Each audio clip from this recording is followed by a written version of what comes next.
Hello and welcome to Schools and Society, Module 1, Understanding Cultural Identity. In this module, we will continue our exploration of an introductory understanding of the relationships that exist between schools and society.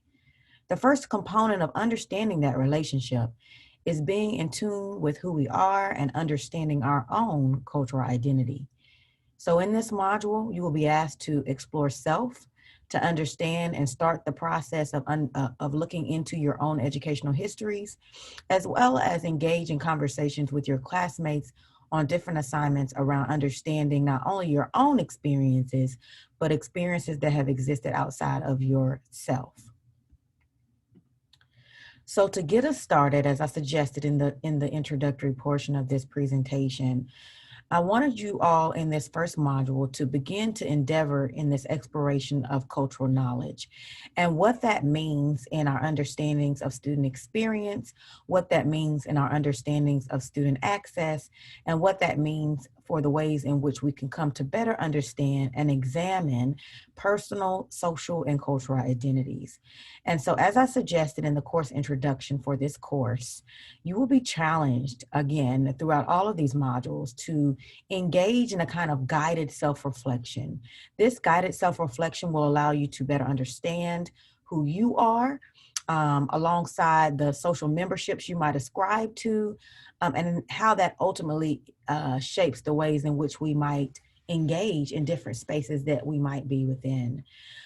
This exercise of guided self-reflection is extremely important to think about as we're thinking about ways within educational spaces to be more culturally responsive and more culturally sensitive to the types of diversity that are represented in our school spaces today. So why is this important, and why am I challenging you to make sense of who you are in an effort to understand who other people are? Well, as of 2017, we know that 31% of all public school students that are enrolled in public schools are minority students, right? So this number has continued to increase over time. And so the majority of students that are in our public school systems are students that are that self-identify as minority students. And so with that in mind, we know that it's important as we attend to the total enrollment in our public elementary and secondary schools to ensure that we are prepared as key stakeholders in educational spaces, whether or not you are aspiring to be an actual practicing teacher in the classroom, or maybe just serving in a school space or partnering with educational facilities in different ways. We must have insights into the importance of understanding how we are in tune with being culturally aware and culturally sensitive because of the representation of students that we know that are in schools, particularly attending to this data point that allows us to better understand some of the racial and ethnic distributions that exist across public schools across the country. So what does that mean, and how does that translate then as we're considering diversity in the classroom? It means that as, potential key stakeholders in educational spaces, we have to intentionally think about the educational strategies that we embody and that we embrace, that align with our students, supporting our students' cultures when they show up in the classroom. In that alignment, in that acknowledgement, in that awareness, we can develop effective classroom instruction. We can develop more positive schooling environments that supports our students, that extends this notion of inclusion for all students connected to culture, diversity. We can move towards thinking about equity, and we'll talk further in this course around the difference between equity and equality, right? Those are two different terms. They mean very different things. And so you'll also make sure to understand as you're engaging in these different modules around cultural identities, what it means to move towards equality and what it means to move towards equity, as we ascribe to ultimately be connected to advocacy and social justice for all. We know that within the classroom, when we're attending to the diversity that exists there, that in an understanding of the cultural setting that the school is located within, that also is a contributor to effective instructional strategies for educators and key stakeholders. So as you're sitting in this course, even now, many of you might be in different parts of the country, even as I speak. attending to acknowledging the cultural space that the school resides in and being cognizant of how that cultural space within society has implications on what actually happens in the schools, is a part of being aware of how to adjust, adapt, or differentiate in your instructional strategies to ensure that your students are experiencing their schooling realities in the ways in which they should. We know that in that understanding also, there is the ability to affirm our students across all cultures, and help them learn from others of the differences and the similarities that exist cross-culturally for them. And in the acknowledgement and affirmation for students around that cross-cultural representation, we know that there is research and data that suggests that there are more valuable and meaningful experiences that happen within the classroom space. So I've used a lot of language, and maybe even some of the terms that I've mentioned might be new to you. And so also in this kind of introduction to Module 1, we'll just go over some definitions so that we can be all on the same page. You will note as we move forward in this course that language is key in the process of understanding cultural identity and being able to be connected under shared meaning is also important in thinking about what we will explore in this class. And so I will provide definitions many times as we do these as we work through our modules together, so that we can understand, better understand the readings, better understand each other, and better engage and critically self-reflect in this course. So what is culture? What do I mean when I say culture? Well, culture is defined as who we are. What are those influences, those pieces of knowledge, right? Epistemologies, rather, that shape the way that we make sense of the things that we believe, the things that we ultimately value, the things that provide the blueprint for how we think, feel, and behave. That is what culture is. And so culture can be represented very differently in different spaces. And people align themselves and give meaning to components of culture in different ways, depending on how they've experienced those influences of knowledge, right? Those epistemologies, those beliefs, those values. We know that culture imposes meaning, oftentimes determining what we do and don't do, and how we choose to define what we consider to be appropriate behavior within a specific culture, right?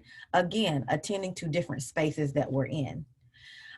We know that culture is so much a part of who we are that oftentimes, because it shapes how we feel, how we think, what we feel like is right or wrong in behavior, the do's and don'ts, etc., it's so ingrained in us that oftentimes we don't even really realize that we might be imposing our own cultural identities on other people's lived experiences.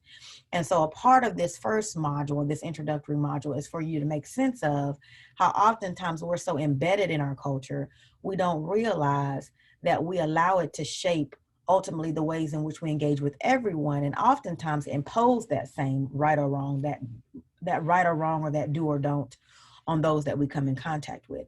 And it's very important to make sense of this as we go into classroom spaces, knowing that our students come into those spaces with their own cultural identities, right? And in thinking about the ways in which we make sense of culture, and how we might impose those realities in positive or negative ways in the growth and development of our students and those that we are connected to.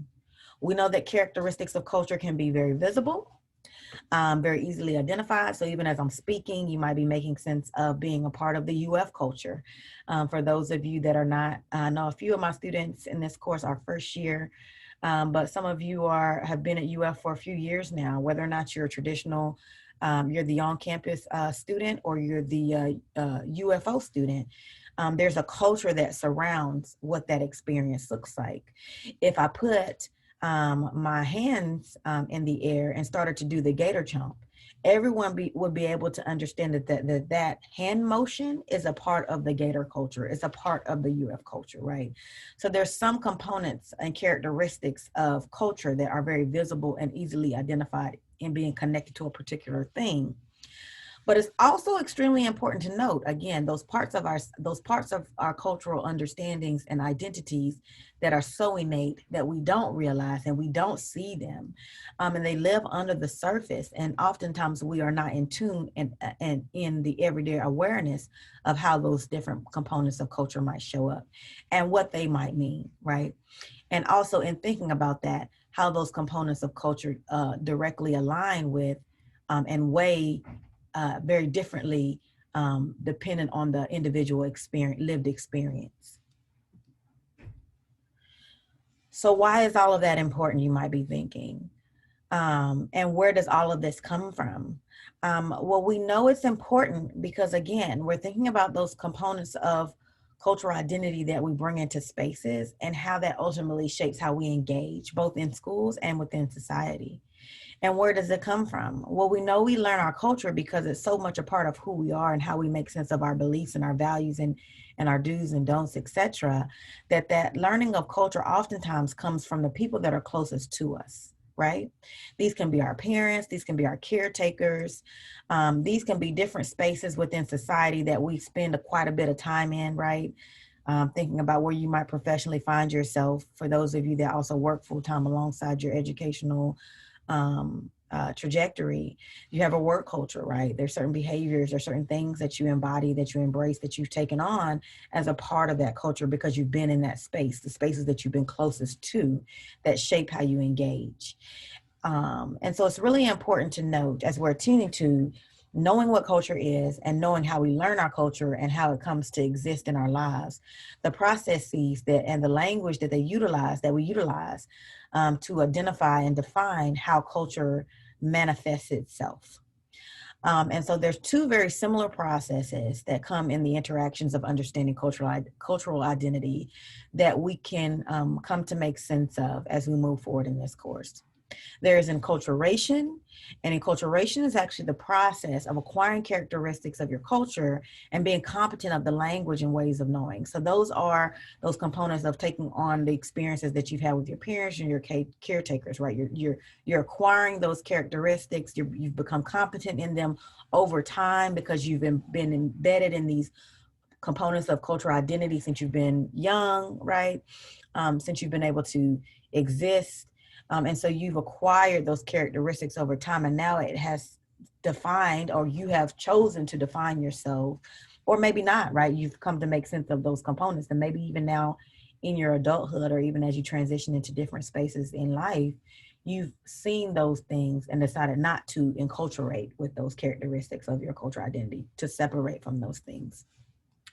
There's also the process of socialization, and socialization will be a term that we will come back to many times as we move into different modules in this course. And this is considered the general process of learning social norms and culture.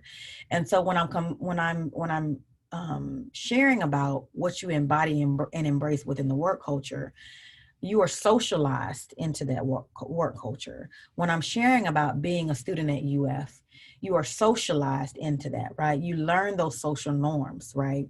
And a socialization is something that happens in spaces like community spaces, and it's something that also happens in school spaces, right?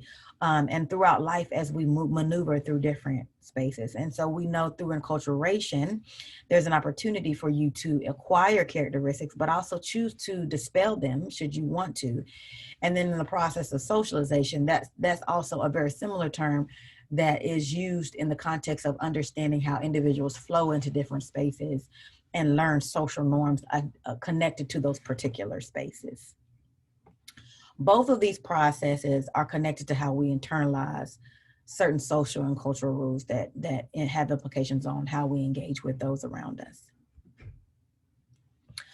I like to show this visualization when I'm teaching about the introductory components of schools and society, taking us back to this notion that oftentimes we think that we know and understand culture, right? And so if you did a self-assessment around who you are and how you show up, oftentimes people will define themselves and their cultural identities based off of what we see at the top of this iceberg, right? We might make sense of 9/10 of our culture. 1/10 of our culture being the things that we feel like we can visibly see. And we don't necessarily oftentimes challenge ourselves, or even are often aware that 9/10 of cultural representation and cultural identity is below the surface. And so this visualization allows us to make sense of how we can become more cognizant of how culture can show up and what that means. And so take a minute to look at this visualization. Look for any words that might stand out for you, things that you might not have ever considered before, particularly attending to the ways in which the illustrator defines surface culture, shallow culture, and deep culture, and the emotional implications of what that means in those lived experiences for how people might align with those cultural components of identity. It's really important as we sit here on this slide to realize the complexity that exists as we're making sense of cultural identity. And in this course, we will start the process. We won't fully vet it out, because again, as you can see, even just from this very brief visualization of how culture can show up, it's something that runs very, very deep in lived experience. And as potential key stakeholders in educational spaces, it's extremely important that we make sense of how complex it can be, with the realization that we might not ever know all those things that show up in a person's cultural identity, but that we give ourselves the autonomy and the necessary space to acknowledge that there might be some components of cultural identity that we might not be aware of. And so we allow people to come into spaces and teach us and engage with us in their full selves, so that we can create more inclusive opportunities in both in and outside of schools. Expanding upon socialization as we move forward, as I suggested, we will revisit this term many times in our time together. But oftentimes when you explore social foundations of education, you'll see this term socialization time and time again. And as we suggested in the previous slides, we've attended to how we can visually make sense of what the traditional knowledge base is around thinking about culture. Most of those components of how we are socialized into different components of cultural norms and behaviors are invisible to us. For example, think about how close you might stand to someone. There is a part of our socialization that has actually probably shifted currently as we're attending to our current realities with COVID-19 around what it means to stand close to someone. We've been socialized even now that we must remain 6 feet apart at all times. And that is something that will probably sustain itself even as we move forward, hopefully into more positive times in navigating COVID-19. How do we know when we're standing too close to someone? So right now we know we stand 6 feet apart. What is that internal kind of mechanism, even prior to COVID, that suggested that you wouldn't stand too close to somebody? We've been socialized to engage in that way. We've been socialized to see those things and to recognize what it means to stand and give individuals personal space. Think about those components of self-assessment that you have internally and both externally in certain places when you think about what it means to stand in a particular space. So the differences that exist between how we make sense of closeness and connection at a party versus in an office versus at home, right? Those are components and norms within our culture that we've been socialized into that are often invisible until they get violated, right? We don't realize that we've been socialized to these cultural norms and components of how we see ourselves culturally in society until someone stands a little bit too close. And then we wonder why they are standing too close, right? Because we assume that they should know that the behavior is now in the present day that we stand 6 feet apart. But what if that person comes from a cultural background or representation where they don't have the same socialization in regards to what it means to stand close to someone? What does that mean when we then are violated in this very invisible component of socialization, and then we react in a way that is negative in the exchange with that person that might not even be cognizant? So that might not be the case all the time, but sometimes they might not even be cognizant that their behavior is different because they just culturally were socialized in a very different way, right?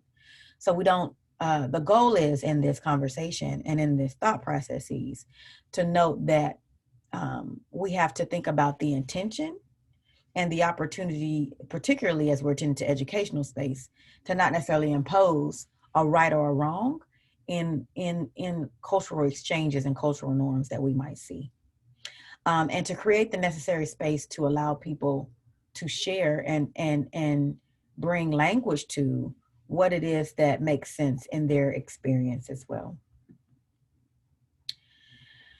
So as we think about these components of culture, as we're reflecting on self, as we're attending to the ways in which we either enculturate components, characteristics of culture, or we are socialized into cultural norms and behaviors that we have embraced throughout our life trajectories, you will do in your discussion forum and within this first module an activity called Circles of My Multicultural Self. This will be an opportunity for you to make sense of those components of your identity that are the most salient for you. Those components of your identity that you know have shaped how you come to make sense of the world. One of the things that is very interesting as you do this activity is that oftentimes I've had students do this activity in different seasons of their lives.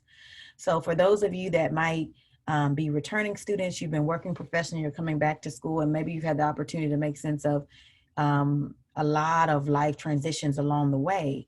How you make sense of your circles of your multicultural self might look very different than what it would have looked like 10, 15, 20 years ago.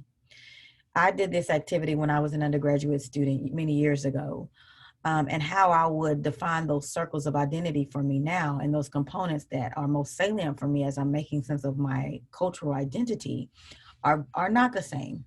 There are some that are, because there's some components of cultural identity that are extremely powerful, and we'll continue to unpack what that means as we move throughout this course. But our identities are not static, and they definitely change. They change as we take on new things. They change as we experience new things. They change as new things are added upon us in our lives, right? And so it's important too to note that in this process that you will go through as we're making sense of who we are in this guided self-reflection, that identities are not static. Our own personal identities are not static. And we have to also create and allow the necessary space to understand that those outside of ourselves also have identities that are not static and that shift and change over time. Some key words to know, again, as we move forward, that you might hear in future presentations, or you might see and read in some of the literature, critical scholarship that you will engage in this course. The dominant culture, this refers to the main culture that is embraced most within our society. Oftentimes it is shaping what is considered to be the right or the wrong thing to do, the correct way to behave, the correct way to speak, the correct way to dress, the correct way to present oneself.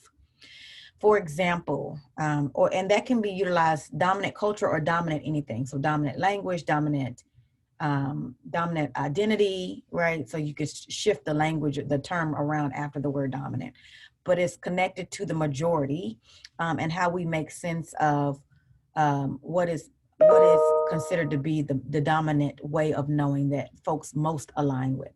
So for example, to make sense of this in a real life example, having your hair dyed green would often, in most cases, be seen as unacceptable for the vast majority of the population, because the vast majority of the population in the dominant culture would suggest that having green hair is not acceptable.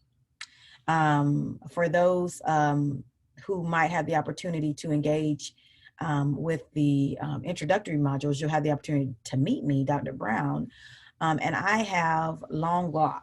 And well, in the videos you'll see they're up, but I normally wear them down. For the vast majority of the population, having my hair in a locked hairstyle is something that is not traditionally seen as acceptable, depending on where I might be professionally. I would say that in the educational realm, it's probably more accepted.